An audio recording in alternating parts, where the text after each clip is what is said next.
So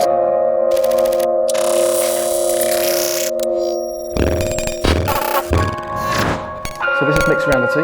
It's also called spatial computing. And this particular product, the Magic Leap, I also work with the HoloLens. So today we've been working here at the Ovalhouse with both Magic Leap and HoloLens, which is a Microsoft product.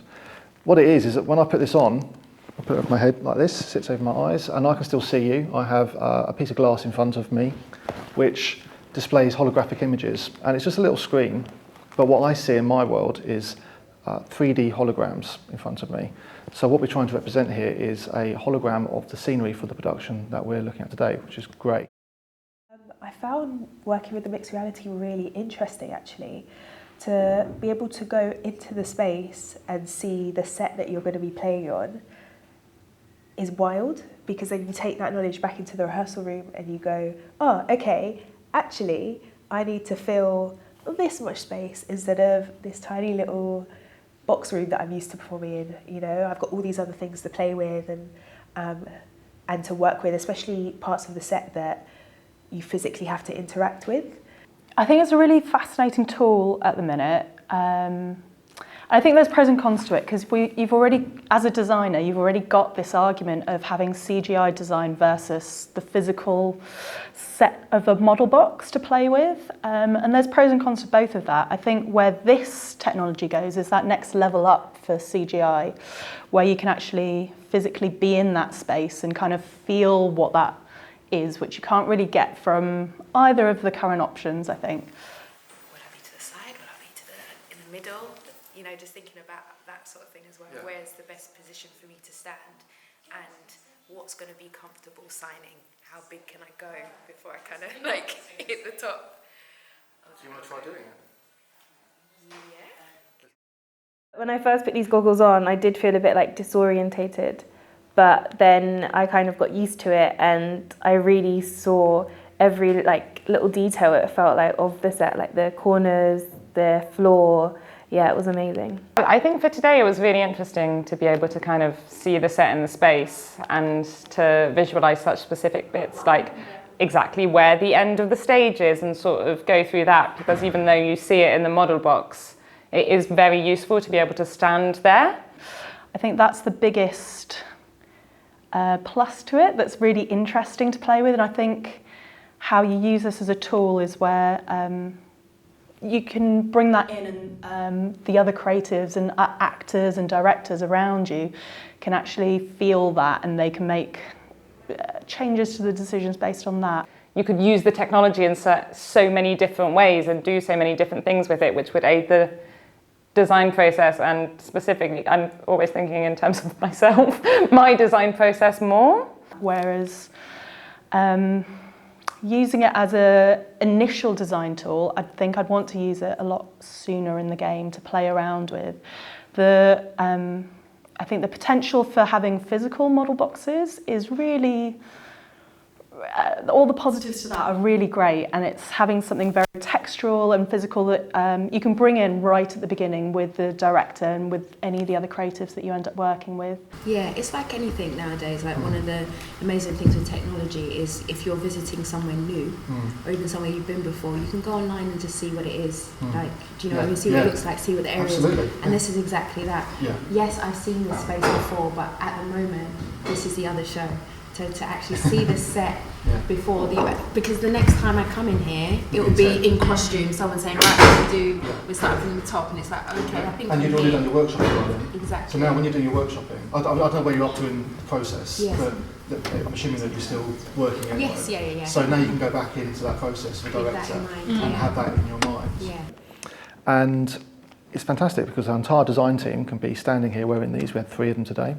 And they can walk around the space, they can see the scenery, we can interact with it, we can turn bits on and off.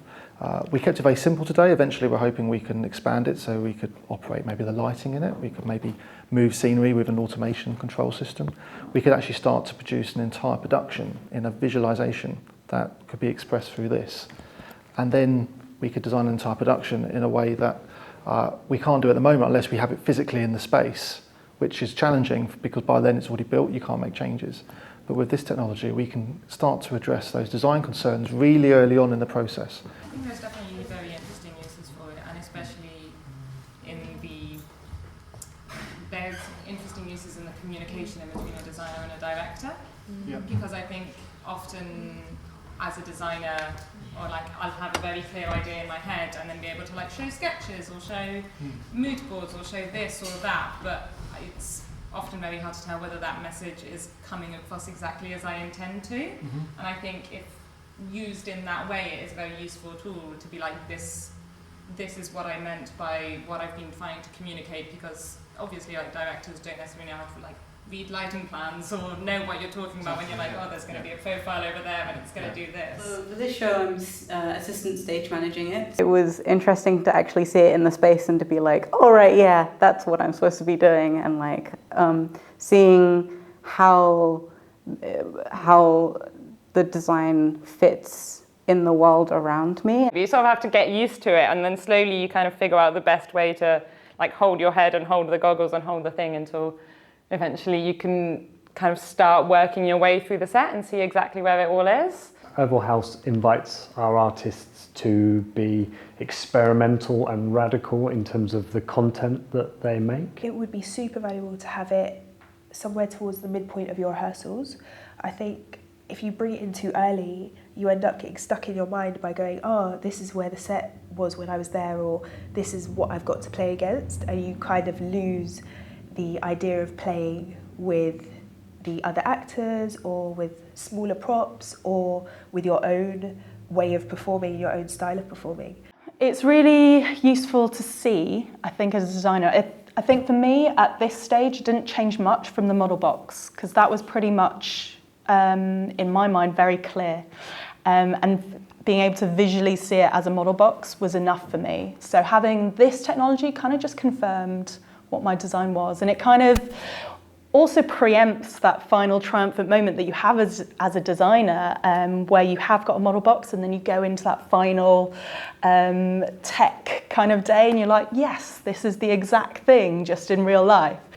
And so it feels right that we should apply the same principles to the process of making theatre, that we should be looking at our own ways of creating new theatre productions. So I think it's really exciting to see it applied at this scale to ensure that artists who aren't working with enormous budgets, don't have money to burn, have to be very careful with the way that they spend their money, have access to this sort of technology, are able to work at the cutting edge of technology. In our daily lives, this technology is going to start to emerge more. We're already seeing it through our phone technology. You know, smartphones were a big leap for a lot of people, but yet we all adopted them. I can't think of a single person that doesn't have a smartphone, even generations above me. You know, everyone adopted smartphones eventually because it has a benefit to us in our real lives. And this will have the same. You know, there's applications already being developed for this, which makes this feel like something you might almost want to have every day. It's not very ergonomic at the moment, it's a bit ugly, but it's going to get smaller. I reckon about 5 years' time, so probably about 2024, 2025, this will just look like a pair of glasses. So you could wear it out on the street and you won't feel silly about it. It will just become part of our lives.